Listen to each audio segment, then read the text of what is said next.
علماء کہتے ہیں اگر جس طرح حضرت ابراہیم نے 4 پرندے ذبح کیے نا اور ذبح کیے تو اللہ نے ان کے دل کو اطمینان اور قرار عطا کر دیا، اپنی قدرت کا نظارہ دکھا دیا۔ اگر کوئی بندہ ان 4 برائیوں کو دل سے نکال لے اللہ اس کے دل کو بھی نور سے بھر دے گا۔ اب وہ 4 برائیاں کیا ہیں؟ غور سے سنیے گا۔ پہلا پرندہ مور، پیجن، بڑا خوبصورت ہوتا ہے، اس کے پر دنیا کے شاید سب سے حسین پر ہیں، لیکن جناب اس میں بری خصلت یہ ہے کہ اس کو اپنے حسن و جمال پر بڑا گھمنڈ ہے، پراؤڈ، تکبر، یہ مور کی بری خصلت ہے۔ نمبر 2 گدھ، پالچر ہے، یہ مردے کھاتا ہے، اس کی بری خصلت یہ کہ اس میں لالچ، گریڈ، کوٹ کوٹ کر بھری ہوئی ہے، اس گریڈی، تو کوئی لالچ کو اپنے دل سے نکالنا ہوگا۔ دا تھرڈ آپشن مرغا ہے، چکن میں کیا ہے بتایا کہ اس میں شہوت، نفسانی خواہشات زیادہ پائی جاتی ہے۔ نمبر 4 کبوتر، کبوتر کو اپنی بلند پرواز، اپنی ہائٹ پر فلائی کرنے پر بڑا گھمنڈ ہے۔ علماء کہتے ہیں یہ بلند پروازی، یہ تکبر، لالچ، نفسانی خواہشات کی پیروی، جو دل میں آیا وہ کرنا ہے، حلال ہے یا حرام، یہ والی ہیبٹس کو کوئی ذبح کر دے، اپنے دل سے نکال دے، اللہ اس کے دل کو بھی اطمینان، قرار اور نور عطا فرما دے گا۔ Actually this is message of Quran. اور آج میں ان 4 برائیوں پر تھوڑی دیر بات کرنا چاہتا ہوں۔ سب سے پہلی چیز تکبر، پراؤڈ، یہ اتنی خطرناک بیماری ہے۔ آپ کو پتہ ہے اس دنیا میں سب سے پہلا گناہ کیا ہوا تھا؟ ویری فرسٹ سن، جب اللہ کریم نے فرشتوں کو آرڈر کیا تھا ٹو میک سجدہ، پروسٹریشن ان فرنٹ آف حضرت آدم علیہ السلام، تمام angels they start prostrate to حضرت آدم علیہ السلام، بٹ شیطان اسٹوڈ اپ، اس نے کہا میں سجدہ نہیں کروں گا۔ اور پتہ اس نے دلیل کیا پیش کی تھی؟ وہ کہتا ہے انا خیر من، یہ قرآن میں موجود ہے، اے اللہ میں اس سے بہتر ہوں، آئی ایم بیٹر دین ہم، خلقتنی من نار وخلقتہ من طین، you made me from fire and you made him with the soul، مٹی، میں آگ سے بنا، یہ مٹی سے بنا ہے، میں بہتر ہوں۔ اللہ اکبر، ایک بار تکبر کیا۔ آپ کو پتا ہے شیطان واز ناٹ، شروع سے ہی نافرمان نہیں تھا، وہ تو جنت کا خزانچی تھا، 40,000 ایئرز اللہ کی عبادت کی، فرشتوں کا ٹیچر تھا، teacher of angels. once he make proud، اللہ نے کیا فرمایا؟ میرے دربار سے نکل جا، تو لعنتی ہے۔ اس کے چہرے کا نور چھین لیا گیا، اس کی عبادت برباد۔ ایک بار شیطان نے تکبر کیا، اس کو رب نے نکال دیا۔ اب جو روز تکبر کرتا ہو، جو روز یہ کہتا ہوں میں اس سے بہتر ہوں، بتاؤ نا اس کا کیا ہوگا؟ ایکچولی تکبر کتنی بری بلا ہے، حدیث پاک میں آتا ہے جس کے دل میں رائی کے دانے کے برابر تکبر ہوگا وہ جنت میں نہیں جائے گا۔ رائی کا دانہ ڈاٹ کے برابر تکبر ہے، وہ جنت میں نہیں جائے گا۔ جس کا پورا دل ہی تکبر سے بھرا ہوا ہے اس کا کیا حال ہوگا؟ اور آج تکبر کی ایک ڈیفینیشن بھی سمجھ لو۔ What is proud? پراؤڈ یہ ہے کہ پرائڈ کہیں گے یا پراؤڈ کہیں گے کہ وہ یہ ہے، تکبر یہ ہے کہ بندہ اپنے آپ کو دوسرے سے بہتر سمجھے، آئی ایم بیٹر دین ہم، آئی ایم سپیریئر دین ہم۔ ایکچولی دس از پرائڈ، یہ تکبر ہے۔ اب غور کر لیں، ہم یا تو زبان سے کہہ دیتے ہیں یا اپنی عادتوں سے کہہ رہے ہوتے ہیں، بھائی میں امیر ہوں یہ غریب ہے، میں پڑھا لکھا ہوں یہ جاہل ہے، میں عالم ہوں اس کو تو آتا ہی کچھ نہیں، میں 5 ٹائم کا نمازی یہ تو 1 ٹائم کی نماز نہیں پڑھتا، میں روزہ دار یہ روزہ ہی نہیں رکھتا۔ یعنی کتنی چیزوں میں ہم تکبر کر رہے ہوتے ہیں۔ طاقتور ہوں میں یہ کمزور ہے، اپنے آپ کو بہتر سمجھنا ہی تو تکبر ہے۔ اور اتنی بری بلا ہے کہ یہ بڑے بڑے لوگوں کے اندر آ جاتی، پتہ بھی نہیں چلتا۔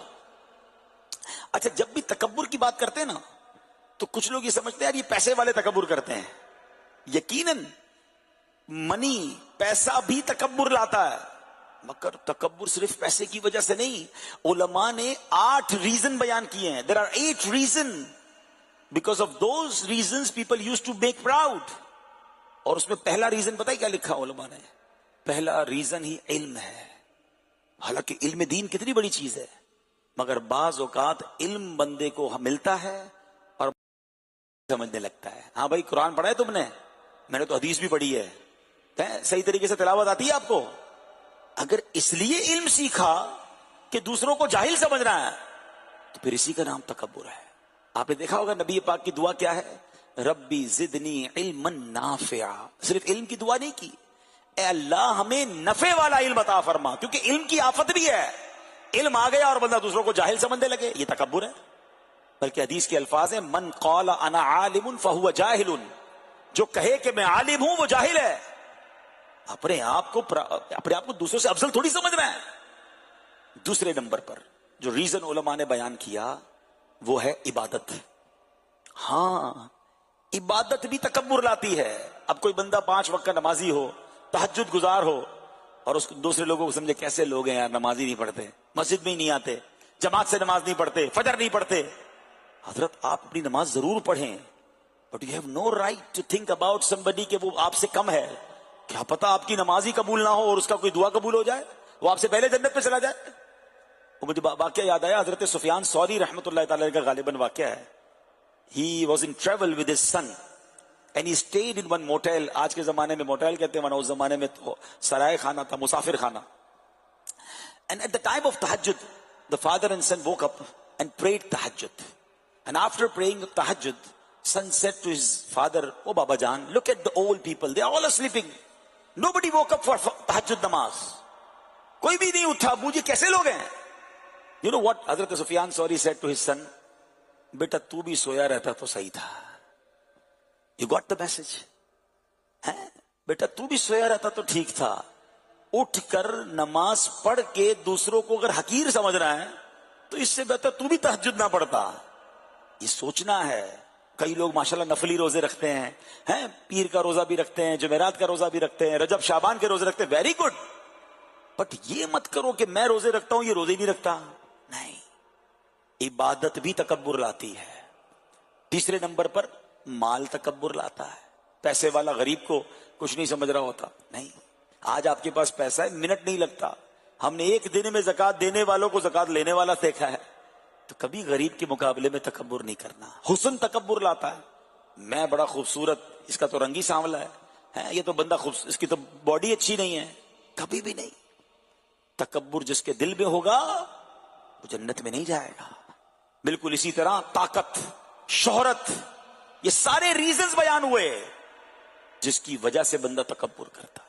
اپنے آپ کو تکبر سے بچانا ہے. تکبر شیطان کا کام ہے. ایک تکبر نے اس کو برباد کر دیا. ہماری ساری نمازیں، روزے، حج، زکات برباد ہو سکتے ہیں اگر رب ناراض ہو گیا. دل کو صاف کیجئے تکبر سے. عاجزی کہ دانا خاک میں مل کر گلے گلزار ہوتا ہے. اچھا، اب جب اس طرح کا بیان ہوتا ہے نا تو بعض اوقات یہ بھی ہوتا ہے یار میں تو تکبر نہیں کرتا. نہیں میں نہیں کرتا، میں تو بڑا عاجزی والا بندہ ہوں، میں تو بڑا جناب سیدھا سادہ آدمی ہوں.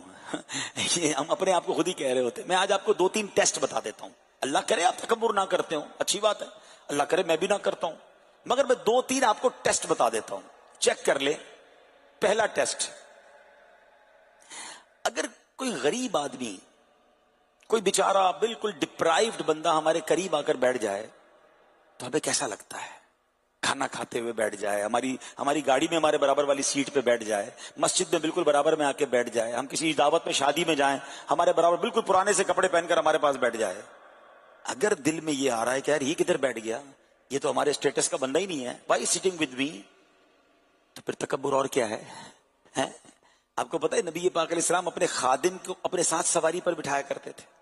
ہم کبھی اپنے ڈرائیور، اپنے امپلائی، خیر یہاں تو یہ کلچر کم ہے، لیکن جب ہم پاکستان جاتے تو وہاں جا کے سارے ترم خان بن جاتے نا، یا انڈیا جاتے ہوں گے جہاں کے آپ ہیں تو اپنے ساتھ کیا ان غریب لوگوں کو بٹھاتے ہیں. اچھا، اسی طرح دوسری تکبر کی نشانی یہ ہے کہ بندہ یہ سوچے کہ جو مجھ سے چھوٹا ہے نا وہ آ کر مجھ سے سلام لے، میں کیوں سلام کروں؟ نہیں.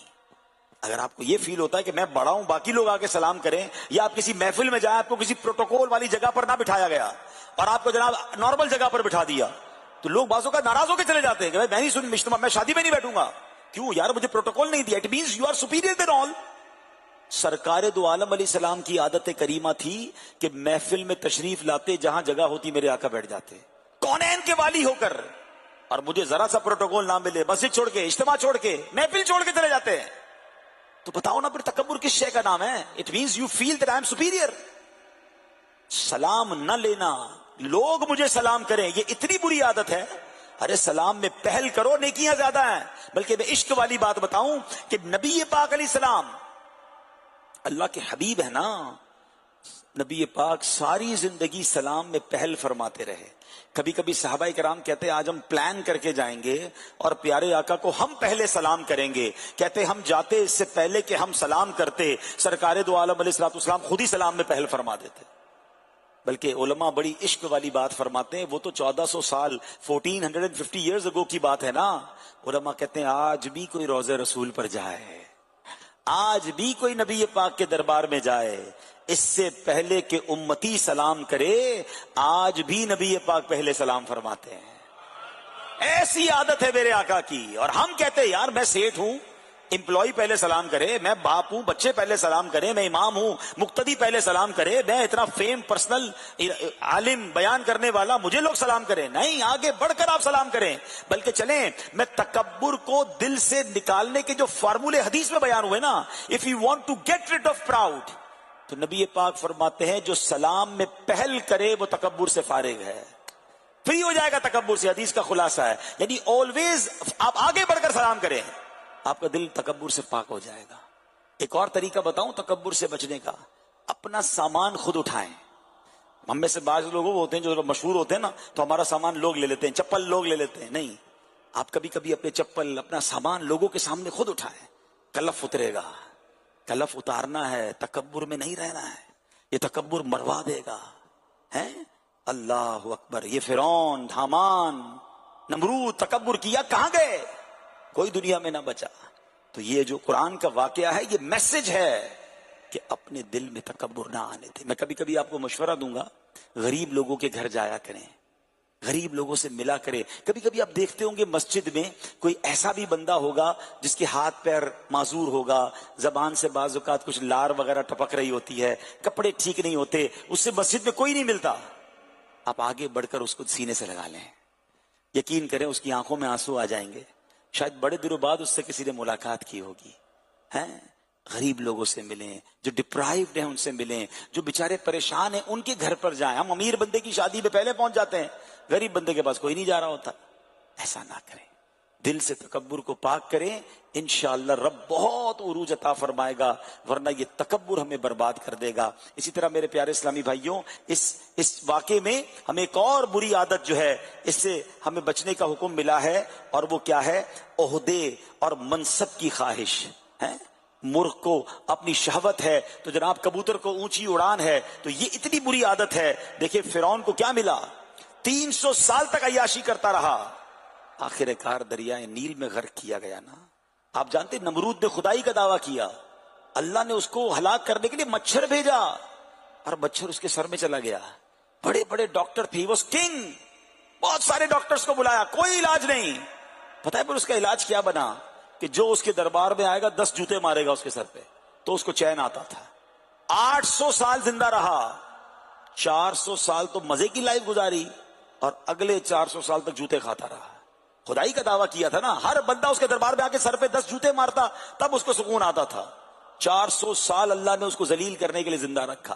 جو ظالم ہوتے ہیں ان کی عمر بھی بڑی ہوتی ہے، اللہ انہیں عبرت کا نشان بنا دیتا ہے.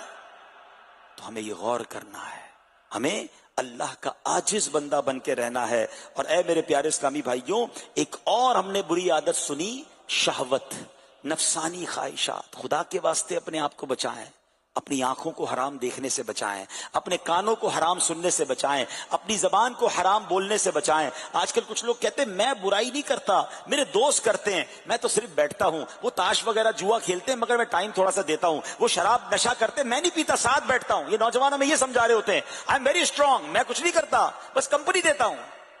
اللہ کے بندے آج کمپنی دے رہے ہو، کل شیطان تمہیں بھی اس میں مبتلا کر دے گا. اچھے کی صحبت تجھے اچھا بنا دے گی اور برے کی صحبت تجھے برا بنا دے گی. شیطان کیسے گناہوں میں مبتلا کرتا ہے بات پتہ ہے آپ کو؟ تھوڑا سا کر لو، بس نہیں زیادہ نہیں، تھوڑا سا کر لو. ایک واقعہ کتابوں میں لکھا کہ بنی اسرائیل میں ایک عبادت گزار تھا، اتنا بڑا عبادت گزار تھا کہ مستجاب الدعوات تھا. جو دعا کرتا اس کی دعا قبول ہوتی تھی. لوگ اپنے مریض اس کے پاس لاتے، وہ دعا کرتا، دعا اس کی قبول ہو جاتی. ایک مرتبہ علاج کے لیے بادشاہ نے اپنی لڑکی کو اس کے پاس چھوڑ دیا کہ حضرت کچھ دن اپنے پاس رکھیں، آپ دعا کریں، میری بچی کا علاج نہیں ہو رہا، آپ علاج کریں، عبادت گزار۔ اب شیطان نے کہا ہوگا کہ لڑکی ہے، بس ہم تو دور رہیں گے، دعا کریں گے، مگر شیطان نے جب دونوں کو اکیلا دیکھا دل میں برا خیال ڈالا، غلط کام ہو گیا۔ اس کے بعد وہ عابد عبادت گزار سوچتا ہے کہ اب لوگوں کو پتا چلے گا تو میرا کیا ہوگا۔ اس نے لڑکی کو قتل کر دیا، پہلے ایک برا کام، پھر دوسرا برا کام، پھر لڑکی کو دفن کر دیا۔ بادشاہ کے لوگ آئے کہ ہماری بیٹی کہاں ہے؟ تو وہ کہتا ہے کہ حضور میں تو آپ کی بیٹی اچانک کہیں چلی گئی، مگر شیطان اب بادشاہ کے خواب میں گیا کہ آپ کی بیٹی کو اس بندے نے غلط کام کر کے قتل کیا، فلاں جگہ دفن کیا ہے، کھدائی کی تو لڑکی وہاں سے نکلی، بادشاہ نے حکم دیا کہ اس کو سولی پہ چڑھا دو۔ جب پھانسی پر لے گئے تو شیطان اب اس عابد کے پاس آتا ہے کہ میں تجھے بچا سکتا ہوں۔ کیسے؟ کہ اللہ کا انکار کر دے، مجھے سجدہ کر، میں تجھے پھانسی سے بچا لوں گا۔ اس عابد نے اللہ کا انکار کیا، شیطان ہنستے ہوئے کہتا ہے میرا تجھ سے کوئی تعلق نہیں، اور اس عابد کو بے ایمان ہو کر کفر پر پھانسی لگا دی گئی۔ یہ ہے شیطان، شیطان کے چال سمجھ رہا ہے۔ ہمیں کہتا ہے یار میں تو بیٹھتا ہی ہوں نا، میں کدھر حرام کام کرتا ہوں، میں صرف دیکھتا ہوں، میں بدکاری نہیں کر رہا، میں تو صرف فلمیں ڈرامے دیکھ رہا ہوتا ہوں، میں تو جناب یوٹیوب پر دیکھ رہا ہوں۔ آج آپ کو دکھائے گا، کل آپ کو بہت کچھ کروا دے گا۔ اپنے آپ کو بچائیے، بری صحبتوں سے بچائیے۔ میرے نوجوان جو بیٹھے ہیں، اسلامی بھائی، اسلامی بہنیں، مدنی چینل کے ویورز، ہمیشہ یاد رکھیں بری صحبت ہمیشہ برباد کرتی ہے۔ اچھا جو لوگ یہ کہتے ہیں نا یار میں بروں کے ساتھ ہوں مگر میں برا نہیں بنوں گا، میں بہت پکا ہوں، میرے دوست گڑبڑ کرتے میں نہیں کرتا، چلے میں آپ سے ایک سوال کرتا ہوں، کبھی بھی آپ کو کسی الکوہلک یا ڈرگ بندہ ہو جو شراب پیتا ہو، ڈرگز لیتا ہو، چوری کرنے والا ہو، ڈکیت ہو، کرمنل ہو، اس سے ملاقات ہو جائے، اس سے کویسچن پوچھئے گا یہ عادت کدھر سے ملی ہے، تو آپ کو جواب میں اس نے ایک ہی بات کہنی ہے کہ مجھے برے دوستوں کی وجہ سے عادت ملی۔ کوئی بھی نہیں کہے گا کہ میرے امتحان میں نمبر بڑے اچھے آئے تھے تو امی نے کہا بیٹا رپورٹ بہت اچھی ہے، یہ لے آج سے رائفل چوری شروع کر دے۔ کوئی بھی نہیں کہے گا کہ ایک بار میری برتھ ڈے پر ابو نے چرس کا سگریٹ دیا تھا کہ بیٹا آج سے یہ ڈرگ شروع کر دے، کوئی بھی نہیں کہے گا۔ دوستوں نے ہی بری عادت لگائی، تو جب پوری دنیا کے برے لوگوں کو دوستوں نے برا بنایا ہے تو آپ کیوں نہیں سمجھ رہے کہ برے دوست ہمیں بھی برا بنا دیں گے؟ اگر ہمیں اچھا ہونا ہے تو ہمیں اچھے دوست ڈھونڈے ہوں گے، اچھی کمپنی تلاش کرنی ہوگی۔ ان چار پرندوں میں ایک اور بری عادت جو ہمیں سیکھنی ہے وہ لالچ۔ لالچ بری بلا ہے، بچپن سے تو سنا ہے۔ قرآن کس طرح ہمیں لالچ سے بچاتا ہے، اللہ اکبر، رونگٹے کھڑے کر دینے والی آیتیں ہیں، ذرا سنیے اور اللہ کے کلام قرآن کا میسج لیجئے۔ قرآن فرماتا ہے الذی جمع مالا وعددہ يحسب ان ماله اخلده كلا لينبذن في الحطمة وما ادراك ما الحطمة نار الله الموقدة التي تطلع على الافئدة انها عليهم مؤصدة في عمد ممددة۔ ذرا ترجمہ غور سے سنیے گا، اللہ کا کلام کہہ رہا ہے، آسان ترجمہ قرآن کنز العرفان، جس نے مال جوڑا اور اسے گن گن کر رکھا، وہ سمجھتا ہے کہ اس کا مال اسے دنیا میں ہمیشہ رکھے گا، ہرگز نہیں، وہ ضرور ضرور چورا چورا کر دینے والی میں پھینکا جائے گا۔ اور تجھے کیا معلوم کہ وہ چورا چورا کر دینے والی کیا ہے؟ وہ اللہ کی بھڑکائی ہوئی آگ ہے، وہ جو دلوں پر چڑھ جائے گی بے شک وہ ان پر بند کر دی جائے گی لمبے لمبے ستونوں میں۔ اس کا خلاصہ تفسیر میں کیا ہے؟